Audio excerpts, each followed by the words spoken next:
नमस्कार, प्रभा साक्षी के खास कार्यक्रम शौर्य पथ में आप सभी का स्वागत है। मैं हूं आपके साथ अंकित सिंह और हमेशा की तरह इस कार्यक्रम में मौजूद हैं हमारे खास मेहमान ब्रिगेडियर डीएस त्रिपाठी सर। बहुत स्वागत है आपका सर।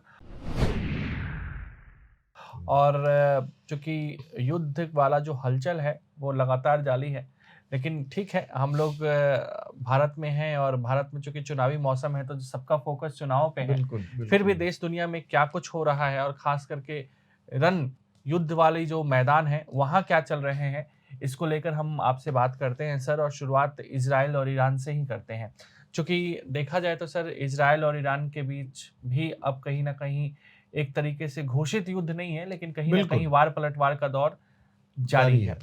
ऐसे में सर, इज़राइल के लिए चुनौतियाँ जो है वो दो तरफ़ा है। एक तरफ गाज़ा है, हमास है, दूसरी तरफ ईरान है।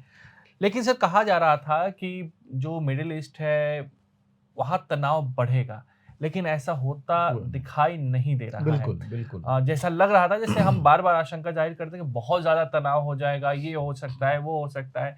जितनी हवा थी उस तरीके का असर दिखाई नहीं नहीं दे रहा है दिया। सर। बिल्कुल गद्दी आपने ठीक कहा। देखिए जो आपने कहा कि अघोषित युद्ध जो है हुँ। ईरान और इज़राइल का आज से नहीं है, पहले से हुँ, है। हुँ। देखिए 1979 हुँ, हुँ। 1979 में जब शाह की सरकार बदली थी, हुँ, हुँ। रिवॉल्यूशन हुआ था ईरान का, उसके बाद से उन्होंने इज़राइल को हुँ, अपना हुँ। दुश्मन माना कि ये जो है शैतान है। हुँ। अदरवाइज़ इनसे पहले देखिए इनका बड़ा अच्छा रिलेशंस थे आपस में। और तकरीबन शाह ऑफ ईरान के टाइम तो 40% इज़राइल का जो ये ऑयल है, वो ईरान से आता था। हुँ। लेकिन 1979 के बाद जो है 1979 के बाद ये इनका सो कॉल्ड अघोषित युद्ध शुरू हुआ। हुँ। और ईरान जब से न्यूक्लियर पावर बनने के उसमें हुँ। अ, होड़ में आएगा। होड़ में आया और कन्फर्म हो गया कि यूरेनियम उसके पास है हुँ, हुँ। और यूरेनियम को प्रोसेस भी कर सकता है, जो एक पहला स्टेज होता है हुँ, हुँ। न्यूक्लियर पावर के लिए। तब से जो है वहाँ पर हलचल ज़्यादा बढ़ गई। चाहे मैं वहीं पर नहीं, मैं कहूँगा पूरे अरब देश में, अमेरिका से लेकर के और इधर ईरान को लेकर इज़राइल जब जैसे सबको। ही न्यूक्लियर वाली बात बिल्कुल, पता चली। क्योंकि बाकी देश कोई वहाँ पर न्यूक्लियर पावर का सोच नहीं रहा था। ऑफ कोर्स पाकिस्तान तो इधर है, उधर नहीं है। तो ये जो चीज़ थी, ये एक बहुत बड़ी मुश्किल सबके लिए थी और अघोषित युद्ध जो है वो चालू हो गया था। और इसीलिए ईरान ने एक्सिस ऑफ रेजिस्टेंस बनाया था और वो सपोर्ट कर रहा था पैलेस्टीन को। उसके लोग हौथीज़ हम जानते हैं, उसके सपोर्टेड हैं। हिज़्बुल्लाह उसका सपोर्ट लेकर के है। हमास को भी वो हुँ, सपोर्ट हुँ। करता रहा है। तो इसने एक तरह से मैं कहूँ, ईरान ने मतलब कुल मिलाकर टेररिज्म ग्रुप जो है उसको सपोर्ट हाँ, करता ये रहा है। मतलब एक तरह से घेराबंदी करने की पूरी कोशिश उसने की थी और कर दी थी लगभग, अभी भी है इसके लिए। तो वो जो आप कह रहे हैं अघोषित युद्ध यही था, जो कि चालू था, खत्म नहीं हुआ था। हुँ, हुँ। लेकिन इज़राइल की नज़र इनके जो न्यूक्लियर रिएक्टर्स या न्यूक्लियर पावर बन रहे थे उसके ऊपर हमेशा रही है।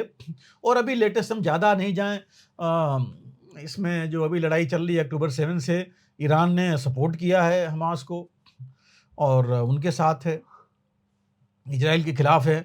और जो इज़राइल ने का जो इन्होंने इज़राइल ने डेमेस्कस में, जो इजिप्ट में जो इनका एम्बेसी हुँ। थी ईरान, वहाँ के जो एक एक्सटेंशन था उस पर अटैक किया, जहाँ इनके 4-5 2 जनरल और बाकी 5-6 लोग मारे गए थे ईरान के। उसके बाद हुँ। ईरान में भी इनकी हालत ज़्यादा वो थी, पब्लिक आउटक्राई था कि इसका बदला लेना चाहिए। और आज से नहीं है, देखिए ईरान का आज से था, बहुत पहले से है कि ईरान जवाब दे नहीं पाता था, हुँ। बैकअप था नहीं, बोलता ज़रूर था। तो इस बार पब्लिक से लेके हर जगह था कि कुछ होना चाहिए। इनके जनरल्स ईरान के सारे थे इस पर कि होना चाहिए। तो उन्होंने ये एक्शन लिया, जो उन्होंने तकरीबन 185 मिसाइलें अपना ड्रोन्स फायर किए, 30 की आस-पास 30-32 मिसाइलें थीं और बाकी जो है दूसरी क्रूज़ मिसाइल थी और बाकी मिसाइल्स कुल मिलाकर के 300 के आस-पास फायर किया। डिटेल तो किसी ने नहीं दिया। इज़राइल ने, अमेरिका ने यही बताया कि भई 99% तबाह कर दिया गया और हो भी सकता है क्योंकि कोई नुकसान नहीं हुआ इज़राइल में, हुँ। जो देखा गया। ऑफ कोर्स एक ज़रूर था कि जो नेतन्याहू इनका मेन एयर बेस है, वहाँ तक इज़राइल की पहुँच हो गई थी। बिल्कुल। अब देखिए दोनों के बीच का जो एरियल डिस्टेंस है, हुँ। इजराइल और ईरान का वो 1500 किलोमीटर है। और इस जो अभी मिसाइल्स हैं जो इस्तेमाल किया अपना ईरान ने, उसकी रेंज 1700 किलोमीटर के आसपास है। मतलब वो कवर कर सकता है पूरा इजराइल को। और जो ड्रोन्स इसने अभी इस्तेमाल किए, पहले तो शाहिद 136 हम जानते हैं जो इसने दिया हुआ, रूस में बहुत इस्तेमाल हुआ। अब शाहिद 238 238 जो ड्रोन है उसका भी इन्होंने वहाँ सबल बहुत अच्छी तरह इस्तेमाल किया। कहा जा रहा है कि रेंज 3000 किलोमीटर तक हो सकती है। तो मगर कहने का है कि ये यूज तो किए हैं, बिल्कुल, भले वो मारे गए जैसे भी हैं। अब इसमें देखिए, अगर हम इसके बाद पहले देखेंगे इजराइल का, लेकिन नुकसान भले ज़्यादा ना किया इजराइल ने, अपने वेपन की टेस्टिंग तो कर ली। बिल्कुल। दूसरा, रीच उसने दिखा दी अपनी कि मैं यहाँ तक पहुँच सकता हूँ। और सबको, सिर्फ इजराइल को नहीं, अरब देशों को, चीन रूस जो इसकी तरफ हैं, और अमेरिका को भी, कि हम कहाँ तक पहुँच सकते हैं। दूसरा, उसने ये भी देख लिया कि इनका जो एयर डिफेंस सिस्टम है इजराइल का, या अमेरिका का, ये इजराइल अमेरिका नाटो, वो कितना इफेक्टिव है वो भी देख लिया। ठीक है, इसके 99 मारे गए हैं, वो अलग की बात है, लेकिन उसको पता तो लग गया ना। और ये भी मेरे ख्याल से हर एक आदमी, चाहे हर एक को पता करता है कि इसमें लूप होल कहाँ है, कहाँ बीच में है, जहाँ पर हम उसको निकल सकते हैं वहाँ से। तो ये भी एक चीज़ है जो यहाँ पर इन्होंने किया, जो इन्होंने ऑफ ट्रू प्रॉमिस बोला। तो ये चीज़ ईरान ने तो दिखा दी। अब उसके बाद जो एक्सपेक्टेड क्या था, अमेरिका और बाकियों ने कहा कि भाई एस्केलेशन नहीं होना चाहिए। और इन्होंने, इनफैक्ट बाइडेन ने तो ये भी बोल दिया था नेतन्याहू को कि भाई आप तो जीत गए हो, क्योंकि आपने 99% तो तबाह कर दिए उसके। कोई आपको कुछ हुआ नहीं, आपको तो विन सिचुएशन है आपके लिए, आप जीते हो, कुछ मत करो। लेकिन आपको पता है कि नेतन्याहू तो रुक नहीं सकते थे। खुद उनकी पॉपुलैरिटी 15% हो गई है अपने देश में। जो ये लेके आए थे कि हम जो है इजराइल की सिक्योरिटी पूरी इंश्योर करेंगे, वो बल्कि और ज़्यादा नुकसान हो रहा है। 7 महीने लड़ाई हो रही है, वहाँ कुछ नहीं हो पाया इतना खास। ईरान ने अलग से वो कर दिया। और पहला डायरेक्ट अटैक है ईरान और इजराइल। बिल्कुल, आप जो पहले कह रहे थे, पहले अघोषित था, कहीं ना कहीं होता रहता था। हाँ। लेकिन अब ये सीधा था, सीधी पहली बार हुआ है इतने सालों में। तो ये एक नई चीज है। एक दूसरे पर डायरेक्ट अटैक बिल्कुल, किया है। दोनों ने एक दूसरे पर डायरेक्ट अटैक किया है। और हम देखेंगे आगे कि इसका क्या इम्प्लीकेशन हो सकता है। लेकिन देखिए, ये 1700 जो किलोमीटर की हम बात कर रहे थे, जो मिसाइल चली ईरान की, 7 मिनट टोटल लगे हैं। तो आप समझ लीजिए कि कितनी जल्दी, रिएक्शन टाइम कितना कम है, और कैसे ये आगे युद्ध चल सकता है। लेकिन एक चीज मैं और बताना चाहता हूं दर्शकों को। देखिए, फरवरी 2024 में, इस साल, ईरान ने एक एक्सरसाइज की थी, अपनी वॉर एक्सरसाइज की थी, जिसमें उन्होंने प्रैक्टिस किया था ये कि किस तरह टारगेट कर सकते हैं इजराइल के, खासकर इनका एक पामचिम इसका एयरबेस है इजराइल का, उसको भी इन्होंने उसको सेंटर बनाया था, उसके ऊपर प्रैक्टिस लिया था। तो कहने का मतलब है कि ये ऐसे नहीं है कि उन्होंने एक बार कर दिया, ये प्लान्ड था, प्रैक्टिस था, दोनों की तरफ से प्लान्ड और प्रैक्टिस था, और ये तब जाकर के हुआ। अब ईरान को, जो आप बात करते, गेन क्या हो रहा है ईरान को, देखिए पॉलिटिकल गेन है। पॉलिटिकल गेन दो तरफ से मैं कहूँगा, अपने देश में है कि लोगों का मोराल बढ़ा है कि भाई हमने तो कर सकते हैं, हम अभी तक हम सब डर रहे थे इनसे। अरब देशों में भी, और खास करके जो आप बात कर रहे थे मिलिटेंट ग्रुप्स हैं, उनमें उनको जो है ईरान में कॉन्फिडेंस आया है कि भाई इसकी मिसाइलें ये कर सकता है, हमारी मदद कर सकता है। मिलिट्री जो है, देखिए कंपेयर करें, सिर्फ आप इसकी मिलिट्री देखिए, दोनों की काफ़ी फ़र्क है। 1,70,000 मिलिट्री है इजराइल की, जो स्ट्रेंथ है ऑलरेडी स्टैंडिंग आर्मी की, और इसकी जो है करीब 4.5-5 लाख के आसपास है। तो फ़र्क वहाँ है। लेकिन हालांकि लैंड वॉरफेयर नहीं है, कि ज़मीनी लड़ाई तो है नहीं, तो इससे कोई खास फ़र्क नहीं पड़ता। लेकिन मोराल पर फौज के काफ़ी फ़र्क पड़ता है, तो उन्होंने देखा कि हम तो ये काम कर सकते हैं। इकोनॉमिक देखिए, इकोनॉमिक में दोनों चीज़ें थी कि अब ईरान एक देश बन गया है जो अपने ड्रोन्स और मिसाइल्स एक्सपोर्ट कर सकता है, दूसरे देश भी ले सकते हैं। रूस तो ले रहा है, बाकी देशों के लिए भी है, सस्ता और टिकाऊ मिल जाएगा यहाँ से। तो एक वो है। लेकिन इसका नेगेटिव है वो है कि अगर सैंक्शंस लगे तो मुश्किल हो जाएगा, जो अमेरिका ने बोल रखा था। तो ये लिए जो है ये थोड़ा सा दोनों तरफ है, क्योंकि इकॉनमी ऑलरेडी बहुत डाउन है ईरान की, उनका इन्फ्लेशन 35% के आस 35-40% के बीच में है। बिल्कुल। तो सस्टेन करना इतना आसान नहीं है जो है इसके हिसाब से। अब इजराइल का 7 अक्टूबर से देखिए रिलेंटलेस चल रहा है वो, उसमें क्या गेन हुआ है क्या नहीं हुआ, हालांकि इजराइल कुछ बताता है नहीं। कभी इजराइल ने जो अभी अटैक ईरान पर किया, इजराइल ने आज तक नहीं बोला है कि इजराइल ने किया। ये तो अमेरिका से और बाकी देशों का न्यूज़ है, सबका है कि भाई इजराइल ने फायर किया वहाँ पर, और इन्होंने अपनी मिसाइल्स फायर की हैं, ड्रोन्स फायर किया उन्होंने।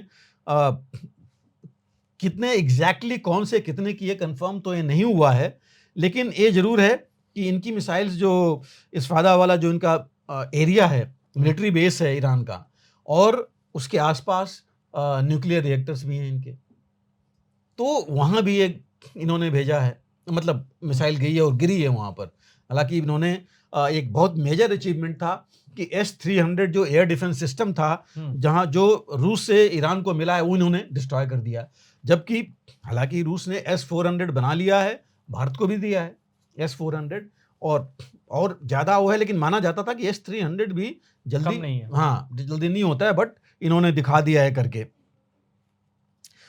तो ये दो चीज़ें मैं यहाँ पर वो करना चाहता हूँ। आप ये देखिए, दोनों ने एक दूसरे पर मिसाइल्स दागे, ड्रोन्स दागे, सारा कुछ किया, लेकिन दोनों ये कह रहे हैं कि हम एस्केलेशन नहीं चाहते, आगे नहीं बढ़ना चाहते। दोनों ये कह रहे हैं, रादर मैं कहूंगा किया, कि उन्होंने कोई डैमेज नहीं किया किसी का। ना ईरान ने डैमेज किया इजराइल में कुछ, और ना इजराइल ने ईरान में डैमेज किया किसी भी चीज का। दोनों ने जो मेन मिसाइल्स की बात की है वो उनके इजराइल के एयर बेस के पास हुई और इनके मिलिट्री बेस के पास हुई। तो मुझे लग रहा है कि ये जो हम बात कर रहे थे, क्या है प्री प्लान था कि इन्होंने ऐसे ही फायर किया कि भाई ठीक है, हम दिखावे के लिए कर रहे हैं कि हम यहां तक पहुंच सकते हैं। लेकिन एक चीज और ऐड कीजिए इसमें, अगर कोई आप फायर करते हैं तो आप क्या सबको बता के करते हैं? भाई आप तो सरप्राइज एलिमेंट चाहेंगे ना। ईरान ने ऑलरेडी अमेरिका को बता दिया 72 घंटे पहले, बाकी देशों को कि हम फायर करेंगे, तो नेचुरली पूरी एडी सिस्टम तो एक्टिव होनी थी। बिल्कुल। और उसमें जो बात आई उन 72 घंटों की जो अंदरूनी कहानी है कि फ्रांस, इंग्लैंड और अमेरिका, ये सारे मिल करके इन्होंने पूरी एडी सिस्टम्स उन्होंने एक्टिवेट किए। कंट्रोल मेरे ख्याल से फ्रांस में था इसका, जहां से पूरा उन्होंने कंट्रोल किया सारा कुछ। तो ये सिस्टम नॉर्मली ऐसा तो कोई करता नहीं है। इजराइल ने भी बोला कि हम करेंगे, जबकि सब लोग कह रहे थे नहीं करेगा, लेकिन उन्होंने भी किया। तो मेरे कहने का मुख्य ये है कि ये चीज दोनों ने मुझे लग रहा है कि दबाव बनाने के लिए ज्यादा है। और जो आप कह रहे थे वो अघोषित वाला थोड़ा घोषित हुआ है, लेकिन डैमेज कुछ नहीं है। अदरवाइज कोई एम नहीं है। जब डैमेज नहीं तो युद्ध नहीं है। वही बिल्कुल अघोषित जो आपने कहा, तो हम इसको भी डायरेक्ट तो है लेकिन अघोषित में ले सकते हैं। एक चीज सिर्फ है जो हम कह रहे थे कि पहला डायरेक्ट है, तो कैपेबिलिटी इनके पास है वहां पहुंचने की।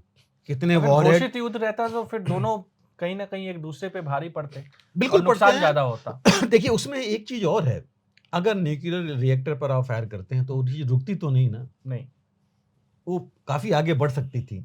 तो ये एक दो चीजें ऐसी हैं जो कि थोड़ा सा सोचने वाली हैं कि ये क्यों, इससे फायदा किसका हुआ, क्या हुआ। मैं एज ए मिलिट्री मैंने कहूंगा कि डेटा दोनों ने काफी इकट्ठा कर लिया, जो बहुत जरूरी है। बिल्कुल सर, हर एक चीज भविष्य के लिए, ये भी कि क्या हम इंप्रूवमेंट करें, कहाँ कमी है, कहाँ, क्योंकि आपने अघोषित किया, घोषणा कर दी ईरान ने, और अपने तो नहीं की होगी। मेरे ख्याल से मुझे पूरा यकीन है कि ये मॉनिटरिंग चीन और रूस ने भी की होगी कि भाई इनके एडी सिस्टम्स जो हैं कैसे काम कर रहे हैं, और एक बहुत बड़ा डेटा मिलेगा रूस और चीन को आगे के लिए। तो ये एक चीज है जो कि मुझे लग रहा है कि इसका एम दोनों के लिए हुआ है। ऑफ कोर्स इजराइल या मैं कहूंगा नाटो अमेरिका के लिए हुआ कि कैसे मिसाइल्स 99% कर दी, तो कैपेबिलिटी कैसे और बढ़ाएं, बिल्कुल, कि यहाँ पर और आगे रोके, जो कि इन्होंने थोड़ा अंदर आके रोकी है। तो ये सब कुछ चीजें हैं जो इसकी है। देखिए इम्प्लीकेशंस यही हैं, बेसिकली रीच इन्होंने देख लिया। लेकिन मैं कहूँगा कि देखिए अभी तक जो आप कह रहे थे अघोषित, तो फिर भी चल रहा था। अगर डायरेक्ट वॉरफेयर इस तरह घोषित हो गया तो ये जो है बहुत बड़ा मुश्किल लाएगा। हाँ। और इसीलिए देखिए अरब वर्ल्ड भी अभी दो हिस्सों में बटा हुआ है। खुल करके कोई सपोर्ट में नहीं आया है, ना इजराइल के ना ईरान के। लेकिन खुल करके जो 8 देश ऑलरेडी ईरान के साथ संबंध बना चुके थे, इजराइल के साथ, वो इजराइल को छोड़े भी नहीं है, वो भी चल रहे हैं। हालांकि वो कह रहे हैं कि भाई ये नहीं होना चाहिए, गलत हो रहा है, लेकिन वो भी उनके साथ हैं। ईरान अपना इधर वर्चस्व दिखाने के लिए, हाँ, एक मौका जरूर मिल गया ईरान को अपने इलाके में वर्चस्व दिखाने का कि हम ये कर सकते हैं। हाँ। दूसरे देश जो हैं उनको मेरे पास क्षमता है। और ये एक डर का भाव शायद उनके जो कॉन्टेम्परेरीज हैं, जो अरब वर्ल्ड के लीडर बनना चाहते हैं, सऊदी अरेबिया और यूनाइटेड अरब एमिरेट्स, उनके लिए एक वार्निंग टाइप भी दिया है इसने, हम ये कर सकते हैं। देखिए सऊदी अरेबिया तो काफी समय से कोशिश कर रहा है कि एक अमेरिका का बेस उसके यहाँ रहे सुरक्षा के लिए। यूएई में तो है, ऑलरेडी है। बिल्कुल। तो ये एक जियोपॉलिटिकल जो सिचुएशन है ये वहां बदल रही है। अब जो है कंसंट्रेशन सिर्फ इजराइल हमास के लड़ाई पर नहीं रह जाएगा। अब जो कंसंट्रेशन है, जो स्ट्रेटेजिक इश्यूज हैं और जो आगे बढ़ेंगे मिडिल ईस्ट में, उस पर कंसंट्रेशन रहेगा। इजराइल अपनी क्षमता कैसे बढ़ाता है और ईरान, देखिए ईरान आज भी, इजराइल के पास करीब 2000 के आसपास मिसाइल्स हैं, ईरान भी तकरीबन 5000 के आसपास कैपेबिलिटी है उसके पास, मिसाइल्स जो हैं उसके पास, और कैपेबिलिटी है और बढ़ा सकता है। तो ये कुछ चीजें हैं जिसका होड़ अब इस रीजन में बढ़ेगा। अमेरिका और वेस्ट को अपनी सुरक्षा के लिए जो बेसिस हैं इनके, उसमें अपने आप को और सुरक्षा उनकी बढ़ानी पड़ेगी। कैसे मिसाइल्स और बाकी चीज़ों को वो कर पाएंगे, काट पाएंगे। जो मिलिटेंट ग्रुप्स हैं, हौती जो तो मेन है, अब जो छोटे मोटे भी देखिए काफ़ी हैं, वो कैसे आगे आते हैं, वो ईरान कैसे ईरान का साथ देते हैं, ईरान देता है। दूसरी चीज़ देखिए इकोनॉमी पर भी देखिए बहुत फर्क पड़ना है। सैंक्शंस लगे हुए हैं ईरान के ऊपर, लेकिन ऑयल का क्या होगा? ऑयल प्राइसेस बढ़ रही थी, हालांकि अभी फिर कंट्रोल में आ गई हैं। ईरान की करेंसी का वैसे ही बुरा हाल है सैंक्शन की वजह से। डायरेक्ट वार नहीं भी हो, लेकिन अब जो है, जो आप कह रहे थे अघोषित, जो क्लैंडस्टाइन होता है, मतलब जो हम इंटेलिजेंस सोर्सेज और बाकी अपने उनके एजेंट्स के थ्रू काम करते हैं, वो बढ़ेगा। जो मोसाद और हिजबुल्लाह और हौती, ये सब ये अपनी कार्रवाई ज़्यादा बढ़ाएंगे। और लड़ाई ईरान और इजराइल ना हो के, हो सकता है इनकी जो एसेट्स हैं, इनके जो पीछे वाली लड़ाई दूसरे देशों में जो हैं, वहाँ भी ये चीज़ें वहाँ इस हिसाब से बढ़ सकती हैं। तो मिलिट्री बेसेज, लार्ज जो एयर बेसेज हैं, इनकी सिक्योरिटी अब जो है दोबारा इन लोगों को सबको देखनी पड़ेगी। बिल्कुल। डिफेंस सिस्टम्स कैसे होंगे? अगर S-300 चला गया, डिस्ट्रॉय हो गया, इसका मतलब कुछ न कुछ तो उसमें कमी है, ये देखना पड़ेगा।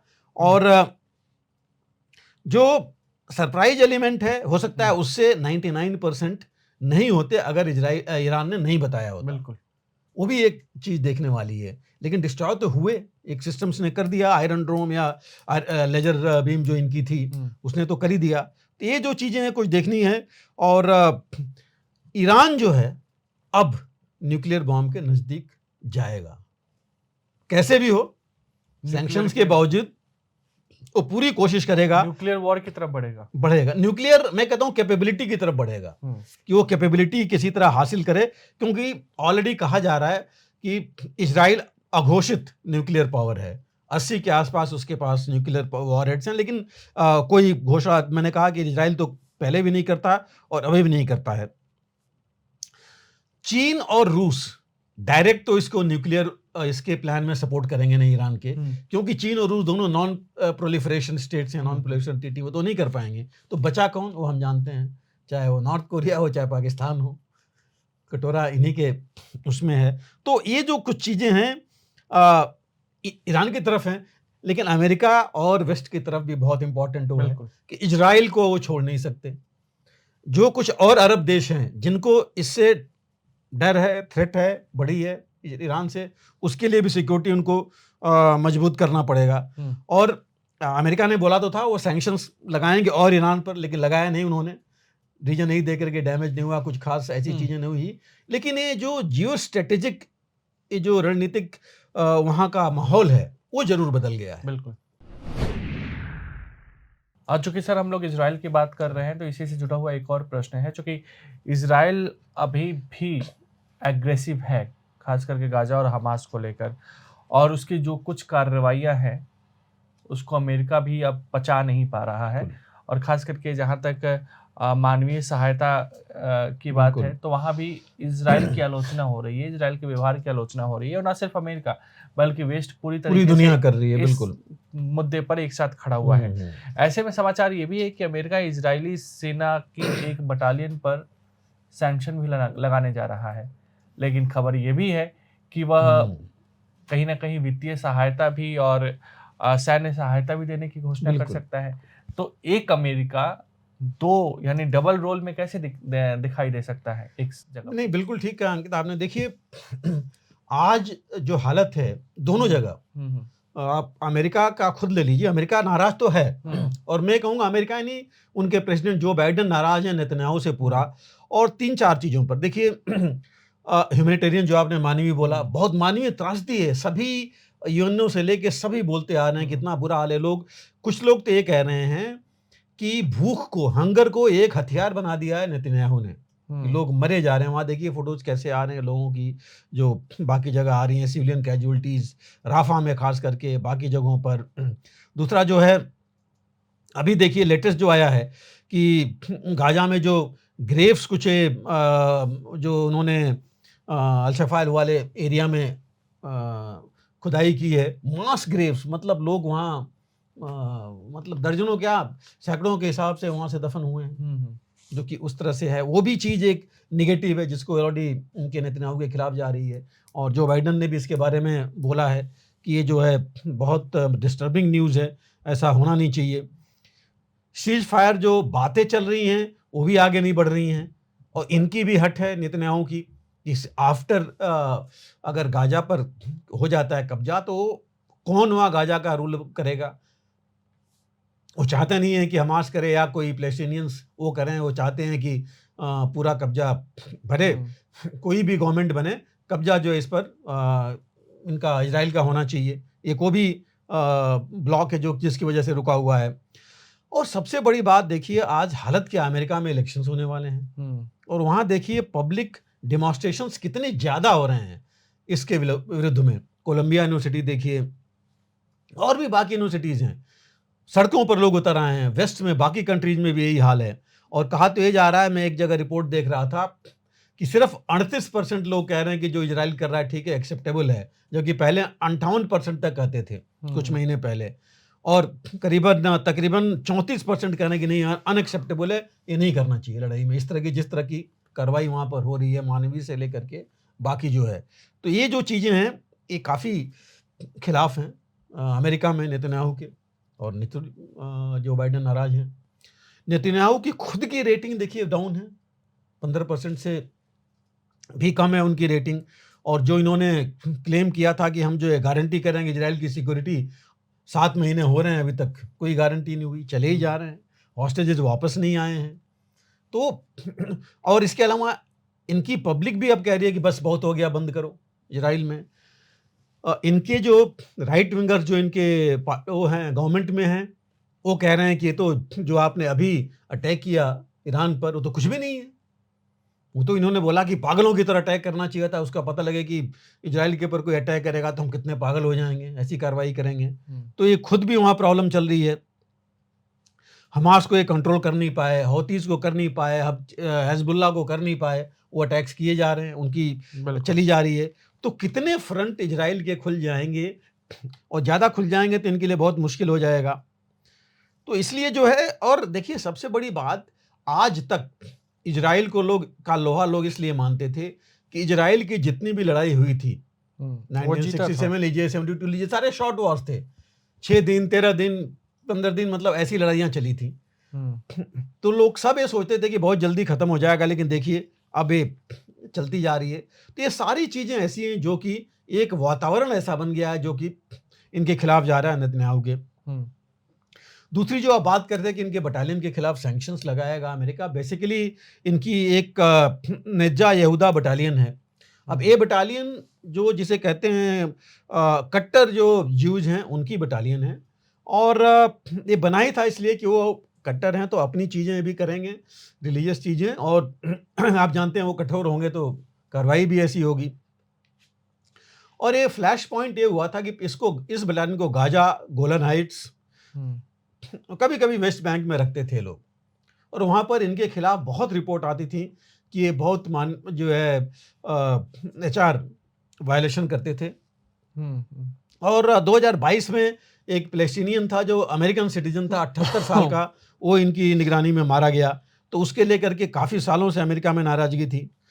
अब ये बटालियन 1999 में बनाई गई थी और तब से चल रही है, और इसकी यूनिट जो है तकरीबन 1000 इसमें स्ट्रेंथ होती है। लेकिन जैसे मैंने कहा कि ये काफ़ी कट्टर हैं और ये कार्रवाई भी उसी हिसाब से करते हैं। तो ये जो मैंने कहा HR वायलेशन से लेकर के बाकी कई इनके ऊपर केसेज आए, और ये अमेरिका में एक लॉ है जिसके मुताबिक उस एंटिटी को एड नहीं दिया जा सकता जो HR वायलेशंस में लिप्त है या कंफर्म्ड है। तो इसलिए ये सैंक्शंस, और सैंक्शंस ये होंगे कि ये बटालियन जो है उसको कोई न ट्रेनिंग मिलेगी अमेरिका की, न इसको अमेरिका का कोई सामान जो आ रहा है वो इस बटालियन को मिलेगा। हालांकि इसमें नेतन्याहू ने तो बोला है कि वो पूरी उससे लड़ेंगे इस बटालियन के लिए, और किसी भी, क्योंकि इतने कठोर सिचुएशन में ये लड़ाई चल रही है तो हम उनकी सपोर्ट करेंगे पूरा, और सैंक्शंस नहीं होने देंगे। तो अब ये अभी तक हुआ नहीं है, बट ये न्यूज़ इसमें है। तो अब दूसरी चीज़ जो मेनली, आप तीसरी चीज़ मैं कहूँगा, जो सहायता की बात की आपने, $21 बिलियन की सहायता अभी पास हुआ है उसमें सीनेट में इजराइल के लिए। अब ये थोड़ा बड़ा जटिल वो लगता है कि देखिए सहायता भी है, हाँ, और बैन की भी बात है, मतलब एक जटिल और विरोधाभासी भी है कि आप सहायता भी दे रहे हो और ये भी इतनी चीज़ें कह रहे हैं कि इतना गलत काम हो रहा है, इसके बावजूद वेस्ट बैंक पे चली रहा है, वहाँ चली जा रहा है। तो इस वजह से जो है बड़ा अजीब लगता है। हालांकि ऐसा नहीं कि इजराइल को एड मिला नहीं है, अभी जो मिला है देखिए तकरीबन $26 बिलियन का पैकेज जो अभी 3 दिन पहले पास हुआ है उसमें है। इसमें 17 बिलियन तो इनको डिफेंस के लिए एड मिल रहा है, $9 बिलियन इनको और मिल रहा है वहाँ पर जो अमेरिका जो है यूज़ करेगा अपनी जो उसकी जो एंटिटीज़ हैं वहाँ पर, उसके लिए करीब $5.5 बिलियन जो है रॉकेट्स और डिफेंस सिस्टम्स के लिए, और तकरीबन इतना इनको एडवांस वेपन सिस्टम्स के लिए दे रहे हैं, और 4.25 बिलियन और है जो कि US जो सपोर्ट कर रहा है उसके लिए। तो मतलब टोटल $26 बिलियन, और बहुत बड़ी चीज़ है।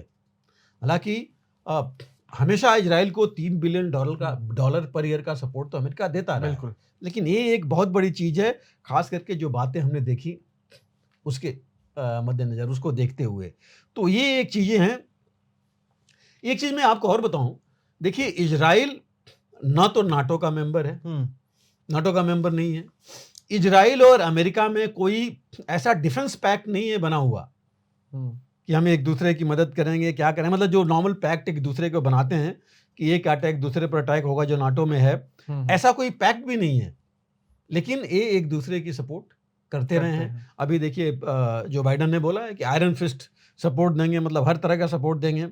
और जो नॉर्मल अभी तक इजराइल को मिलता रहा है डिफेंस सपोर्ट, वो इनके जो इजराइल के डिफेंस बजट है उसका 15% पूरा अमेरिका देता रहा है। तो मतलब ये चीज़ें उनको ऑलरेडी मिलती रही हैं। उसके अलावा काफ़ी रिसर्च और बाकी चीज़ें करते रहे। देखिए आयरन डोम डिजाइन हुआ इजराइल में, लेकिन अमेरिका ने उसको मिल करके बनाया, और अमेरिका के पास है भी वहाँ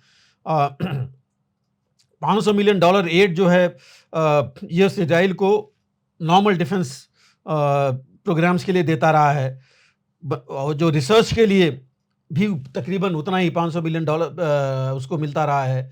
और यही नहीं, अमेरिका ही नहीं, देखिए ऋषि सुनाक, उन्होंने भी बोला है कि वो $600 मिलियन एड जो है देंगे इजराइल को।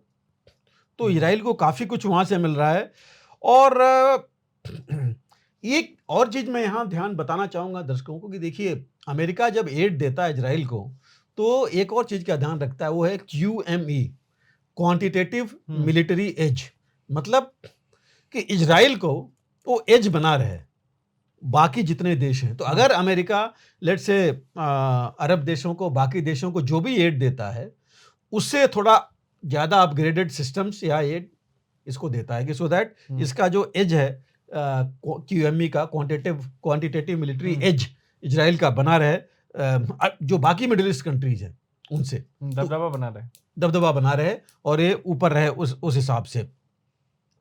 तो इसलिए इजराइल को कब बहुत कुछ मिला है। P-35 एयरक्राफ्ट भी देखिए, फाइटर मिला जो हम लोग पहले बात कर चुके हैं, और जो यूज भी हुआ कहा जा रहा है क्योंकि मिसाइल फायर कर सकता है, तो जो उसका ट्रायल भी उन्होंने कर लिया है।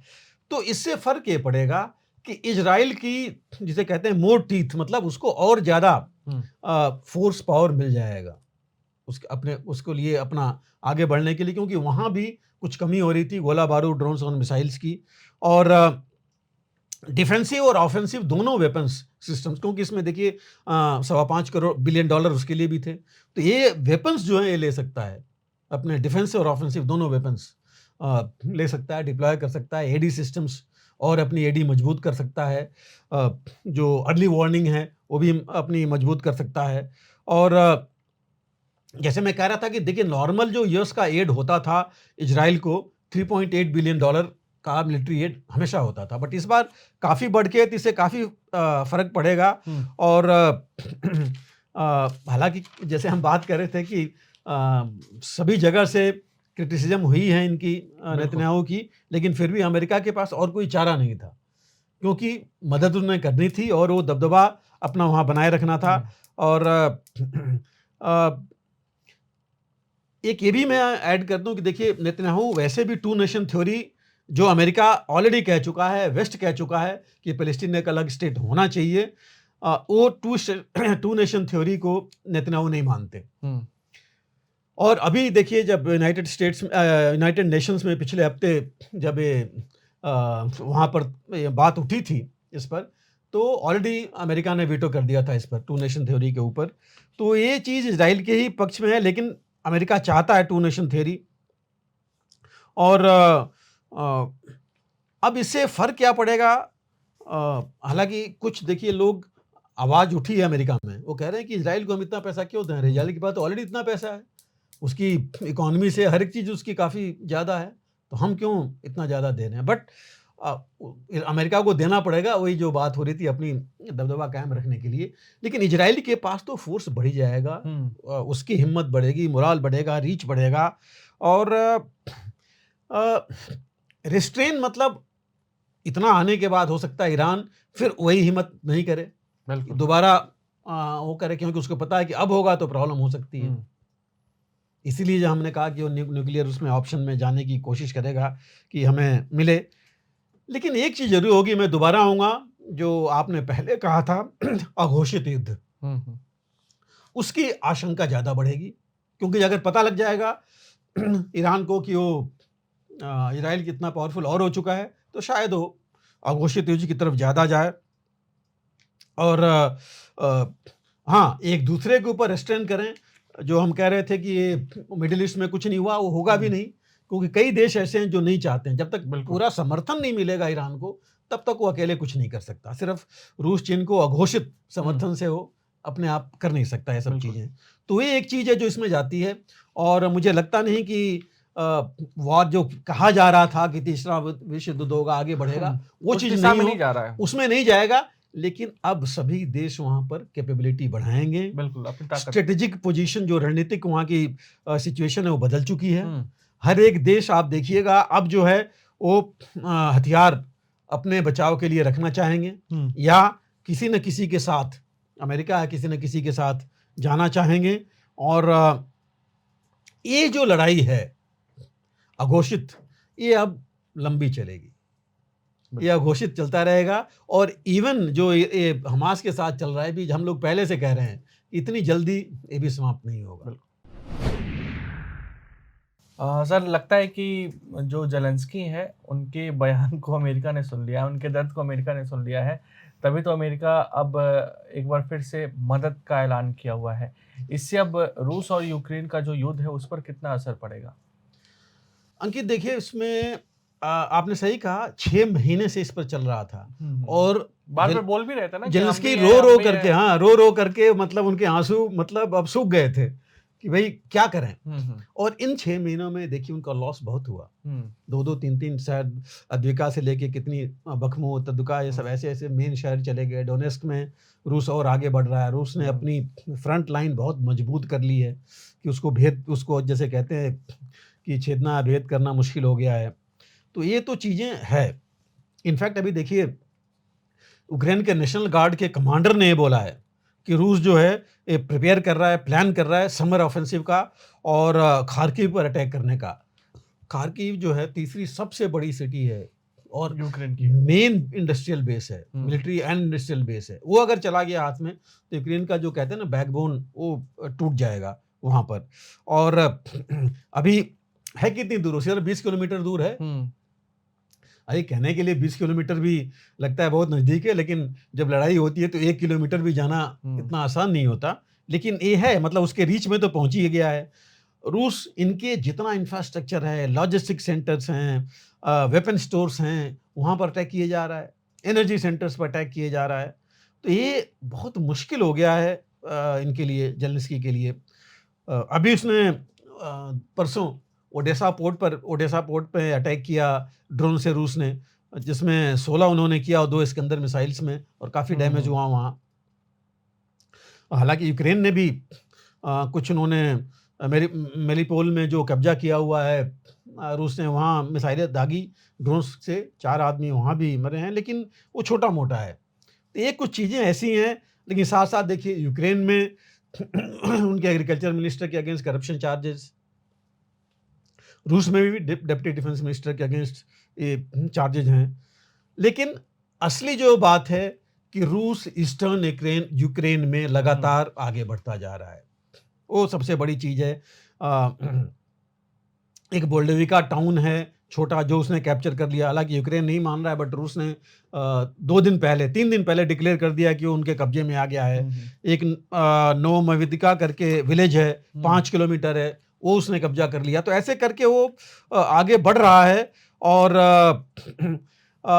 अब जो है वो ऐसे नज़दीक पहुंच गया है ऑलरेडी ईस्टर्न यूक्रेन में, कि जितने छोटे छोटे मिलिट्री गैरिजन्स हैं यूक्रेन में, जहां यूक्रेन अपना आने जाने के लिए, रेस्ट रिलीफ और बाकी चीज़ों के लिए रखता था, वो टारगेट कर सकता है आसानी से। तो ये एक बहुत मुश्किल चीज़ आ गई है उसके लिए। अब जो एड की आप बात करें, देखिए बहुत पहले से था, $61 बिलियन की, और बात ये चल रही थी कि भाई हम दे रहे हैं एड, उसका हमें मिल क्या रहा है, गेन तो कुछ है नहीं, ऑडिट क्या हो रहा है, करप्शन हो रहा है वहाँ, मिल नहीं रहा है, जा नहीं रहा है, तो हो क्या रहा है।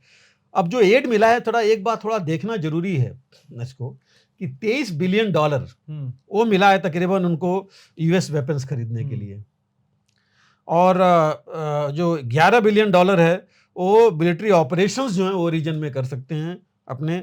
$14 बिलियन जो है यूक्रेन को और डिफेंस इक्विपमेंट खरीदने को मिला है, और करीब $3 बिलियन एडजस्टमेंट्स हैं जो कि इनको मिल गए हैं। जो अगर देखिए अभी रिपोर्ट आ रही थी कि $500 बिलियन का 5 दिन पहले एक छुपी खेप ATACMs होते हैं कि आर्मी टैक्टिकल मिसाइल सिस्टम्स की भेजी हैं, जो रूस नेतन्याहू बहुत सालों से, मतलब दिनों से मांग कर रहे थे, 300 किलोमीटर की। तो वो सब चीज़ें हैं। लेकिन मैं मुख्य चीज़ इसलिए आपको बता रहा हूँ, $23 बिलियन अमेरिका को दे रहा है।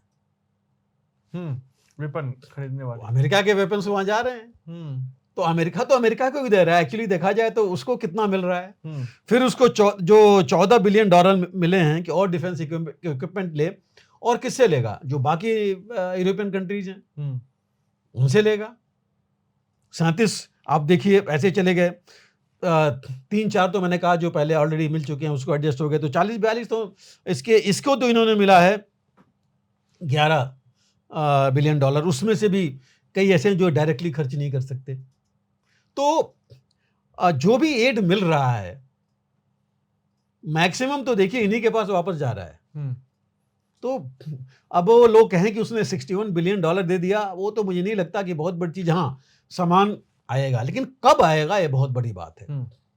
हाँ, इमीडिएटली जैसे इन्होंने बोला है कि तकरीबन 3 लाख के करीब आर्टिलरी शेल्स 155 मिलीमीटर के भेजे जाएंगे क्योंकि वो हालांकि उसका भी स्टॉक इनके पास खत्म हो गया था, लेकिन अब उन्होंने दुनिया भर से ले रहे हैं, इंपोर्ट कर रहे हैं, वो कर रहे हैं, तो वो शायद वो भेज पाएँ। कब तक जाएगा वो अगेन सबसे बड़ी मेन मुख्य चीज़ है कि कब तक पहुँचेगा।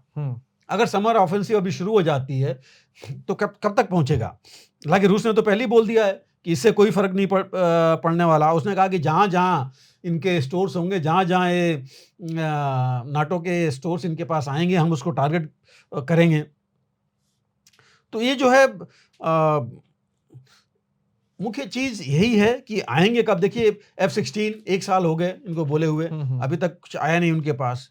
तो मुश्किल यही है कि होगा कैसे। और ये भी देखिए 6 महीने बाद पास हुआ है, क्योंकि रिपब्लिकन्स चाहते नहीं थे, लेकिन बहुत ब्रीफिंग कराई गई, प्रेसिडेंट ने खुद ब्रीफिंग की, NSA CIA डायरेक्टर, जो अपना इनके ब्लिंकन है, सब ने ब्रीफ किया, तब जा करके ये पास हुआ है।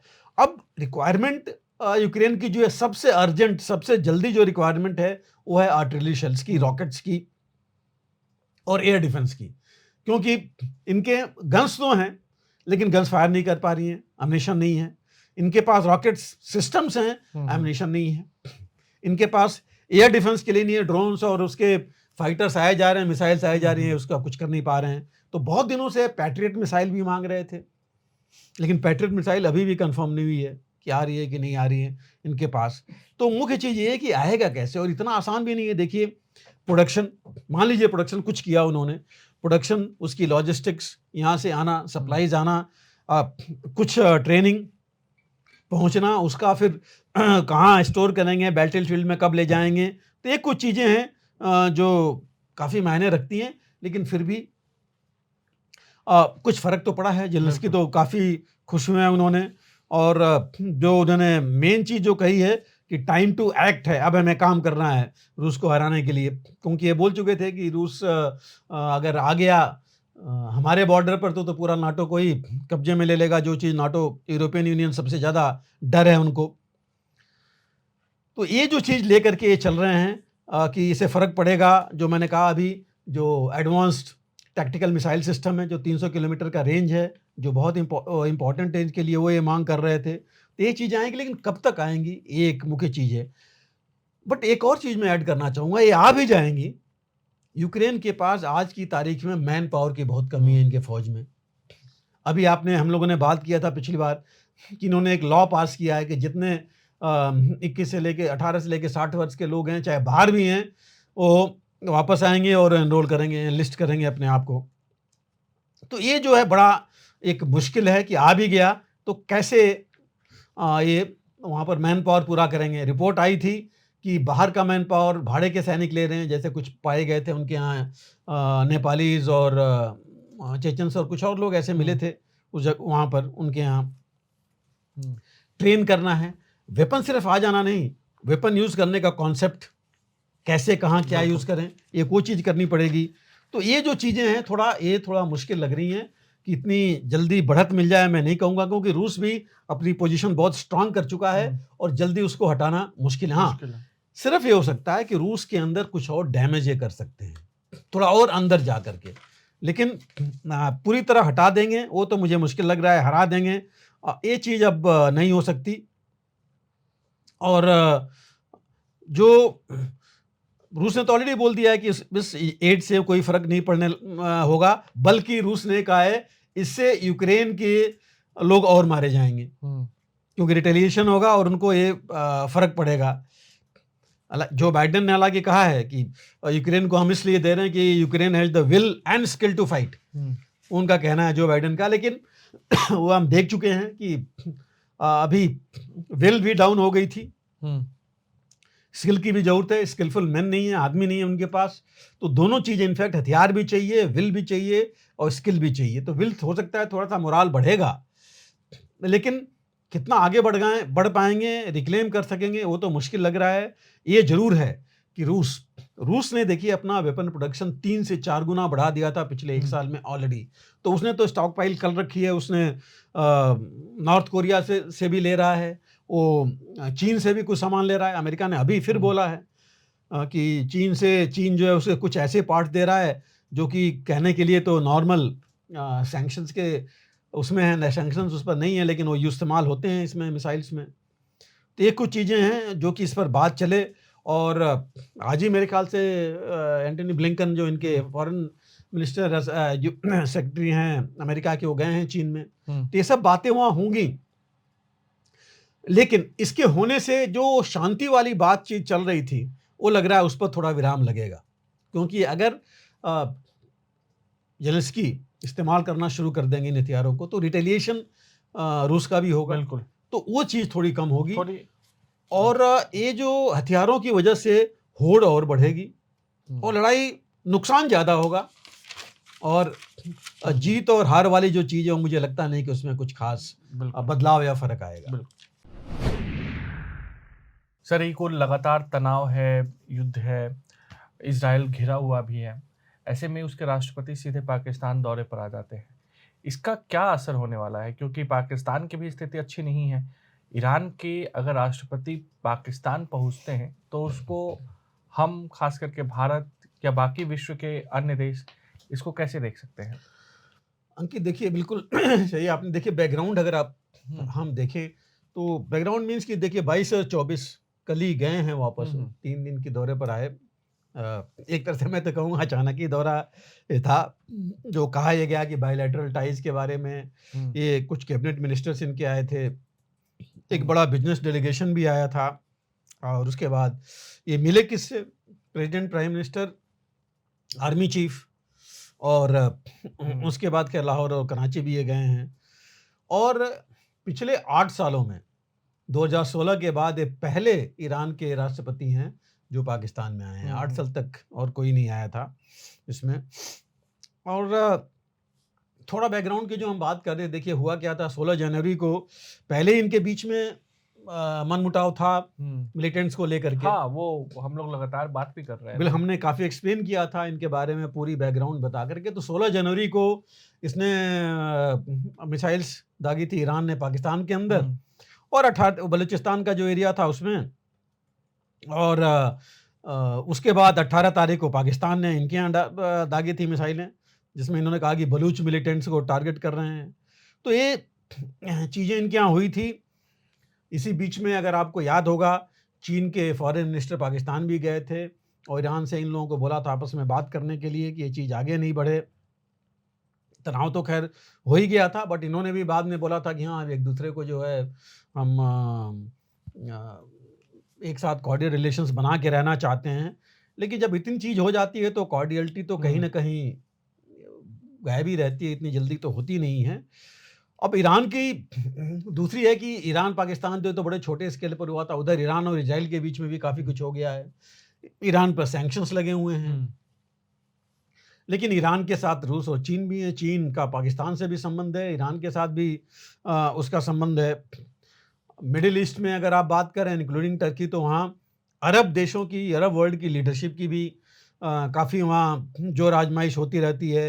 United Arab emirate, Saudi Arabia, Turkey और ईरान, यही 4 हैं जो इस गेम में रहते हैं।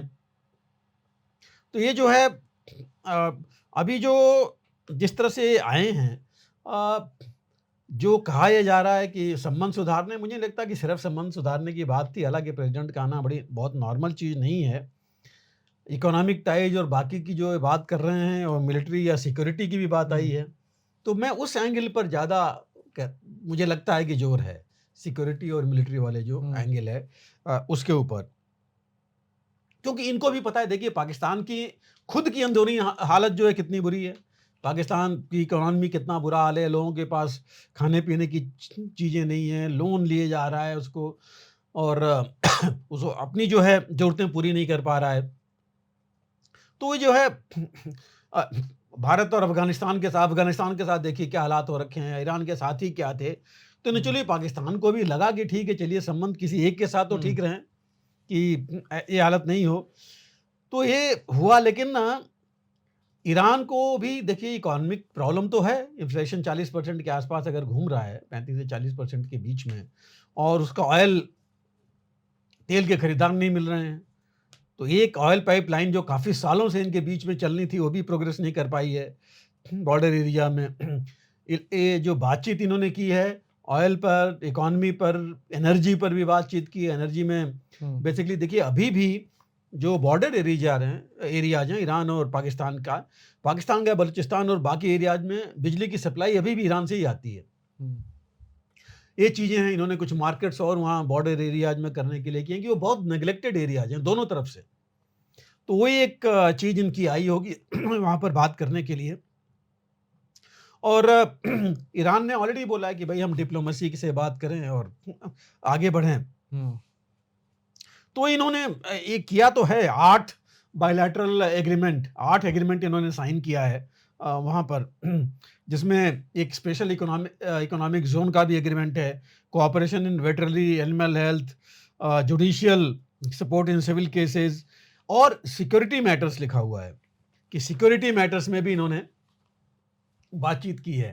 तो ये थोड़ा सोचने वाली चीज़ें हैं कि ये सिक्योरिटी जाती कहाँ है, किस चीज़ की सिक्योरिटी है, क्योंकि देखिए नॉर्मली कोई प्रेसिडेंट आता है तो आर्मी चीफ से नहीं मिलता है, बट इनको पता है कि पाकिस्तान का पावर तो आर्मी चीफ में है, और वो चाहे न्यूक्लियर पावर की हम बात करें या मिसाइल पावर, वो तो आर्मी के पास है।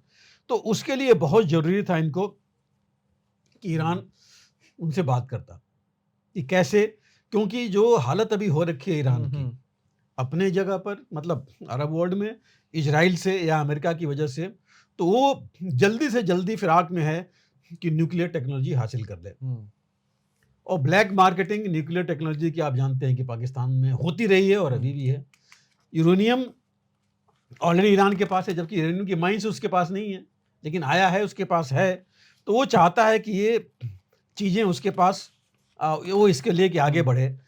साथ में ये भी देखिए कि पाकिस्तान भी चाहता है कि अफगानिस्तान में थोड़ा ईरान उसकी मदद करे और टेंशन वो नहीं हो। उन्होंने आपस में भी कहा है कि एक दूसरे की जो टेरर ऑर्गेनाइजेशंस हैं उनके ऊपर जो है हम एक्शन जो है लेंगे कि ऐसी चीज़ नहीं हो। इन्होंने ये भी कहा है कि जो अब इनका ट्रेड है ईरान और पाकिस्तान का $2 बिलियन है, उसको बढ़ा के अगले 4-5 सालों में $10 बिलियन किया जाए। FTA agreement, free trade agreement भी ये करना चाहते हैं, बॉर्डर क्रॉसिंग्स और खोलना चाहते हैं। और इन्होंने ये भी कहा है कि development of Afghanistan as a peaceful nation, peaceful और यूनाइटेड और इंडिपेंडेंट स्टेट ये चाहते हैं कि हो, जहाँ पर ड्रग्स और टेररिज्म नहीं हो। उन्होंने अफगानिस्तान के बारे में बात की, लेकिन उन्होंने ये भी बात की जब शहबाज शरीफ ने वेलकम किया था तो उन्होंने बोला था कि हम धन्यवाद मानते हैं, शुक्रगुजार हैं ईरान के कि उन्होंने कश्मीर के ऊपर हमें सपोर्ट किया है। जब वहाँ पर तो इन्होंने, ईरान के राष्ट्रपति ने कुछ नहीं बोला, एक नाम ही नहीं लिया कश्मीर का, भारत के रिलेशंस के होते हुए। लेकिन जो इनका कम्युनिके आई है उसमें मेंशन है कि कश्मीर का रिजोल्यूशन कश्मीरी लोगों के विल और इवन उसके जो रिजोल्यूशन है उसके होने चाहिए। और यही चीज़ उन्होंने 2019 में भी, जब उस समय के इनके प्रधानमंत्री पाकिस्तान के गए थे ईरान में, एग्जैक्टली यही चीज़ें बोली गई थी। तो मतलब उन्होंने वही रिपीट किया था।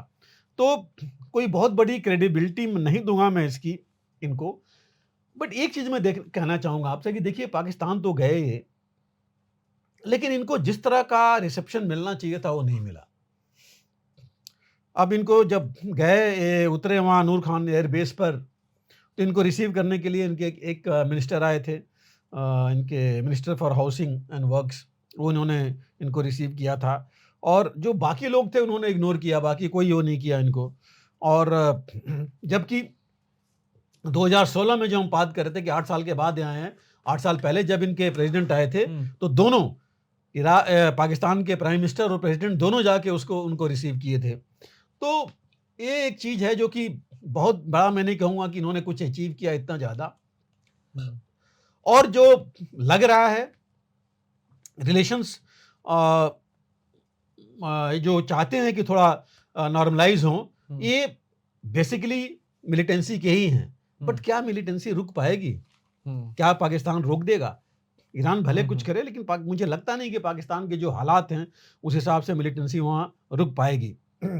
जहाँ तक न्यूक्लियर है बाकी चीज़ों की है, देखिए अभी हाल में अमेरिका ने एक बेलारूस और 2 चीन की कंपनियों पर सैंक्शंस लगाए थे, क्योंकि ये पाया गया था कि ये तीनों कंपनियां कुछ ऐसे पार्ट्स पाकिस्तान को सप्लाई कर रही हैं जो मिसाइल बनाने के काम आ बिल्कुल। सकती हैं।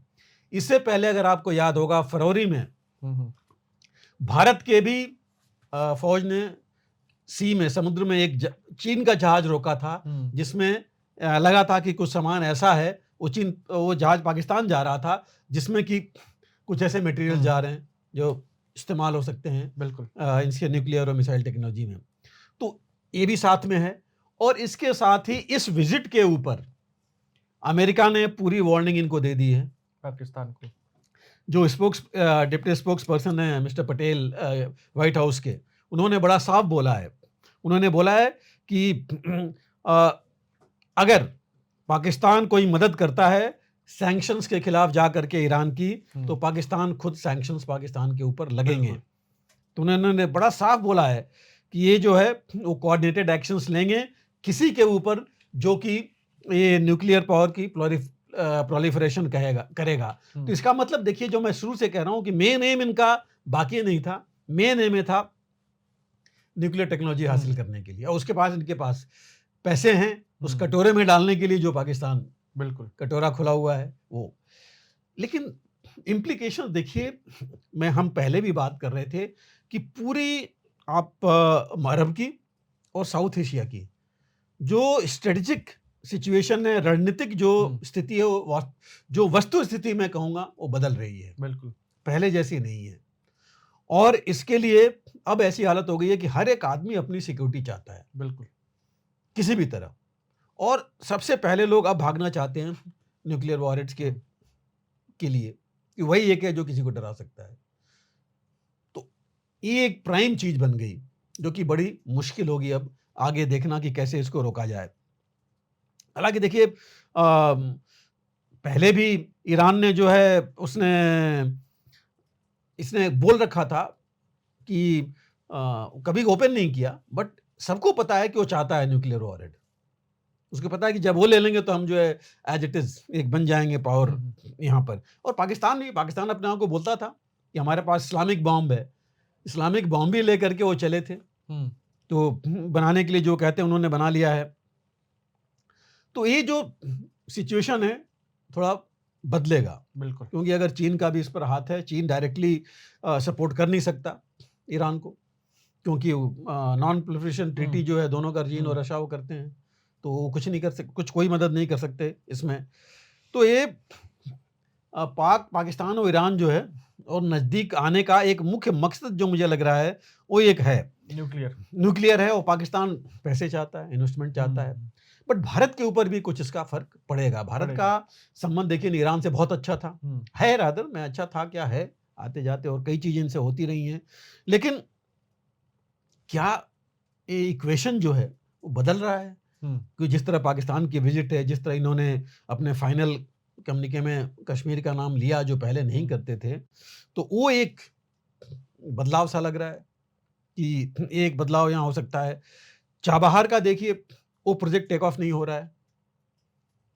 पिछली बार जब हमारे विदेश मंत्री गए थे ईरान में, वहाँ ईरान ने रेज किया था कि कंपनसेशन मिलना चाहिए, क्योंकि चाबहार देखिए भारत के लिए बहुत इंपॉर्टेंट है, अफगानिस्तान तक लिंक के लिए, अफगानिस्तान के लिए भी बहुत इंपॉर्टेंट है, चीन की भी नज़र वहाँ पर है, और नेचुरली चीन पैसे दे रहा होगा तभी ईरान कंपनसेशन और की मांग कर रहा है। तो ये एक एंगल और आ रहा है वहाँ पर कि जो चीज़ नहीं बढ़ पा रही है। और पाकिस्तान ईरान चीन के भी नज़दीक हैं, और चीन और भारत में जो है हम जानते हैं। तो ये एक चीज़ हमको नज़र में रखनी पड़ेगी। दूसरी बात मुझे लग रहा है, देखिए ईरान को थोड़ी सी मन में जरूर खटक होगी कि भारत ने जब सैंक्शंस लगे ईरान पर, भारत ने तेल लेना बंद कर दिया, बहुत कम कर दिया, बंद कर दिया। और जहाँ तक रूस पर भी लगे, लेकिन रूस से इंपोर्ट कर रहा है। भारत अमेरिका के साथ आ रहा है, क्लोजर जो ईरान का कहना है, तो वो भी एक चीज खटक रही है ईरान को। तो हो सकता है कि इसकी वजह से कुछ फर्क पड़े रिलेशंस में, जिसको भारत को लगातार नजर रखनी पड़ेगी और इंश्योर करना पड़ेगा कि इसका इफेक्ट नहीं हो इस पर, और इस इफेक्ट का फायदा पाकिस्तान ना उठाए। बिल्कुल। तो ये था आज का हमारा खास कार्यक्रम शौर्य पथ। अगले सप्ताह फिर आपसे इसी कार्यक्रम में मुलाकात होगी। तब तक मुझे यानी अंकित सिंह और ब्रिगेडियर DS त्रिपाठी सर को दीजिए इजाजत। नमस्कार। अगर आप भी लेना चाहते हैं देश दुनिया की तमाम जानकारी तो आज ही सब्सक्राइब करें हमारे चैनल को। साथ ही नीचे दिए बेल आइकन को जरूर दबाएं ताकि हर अपडेट आप तक पहुंच सके।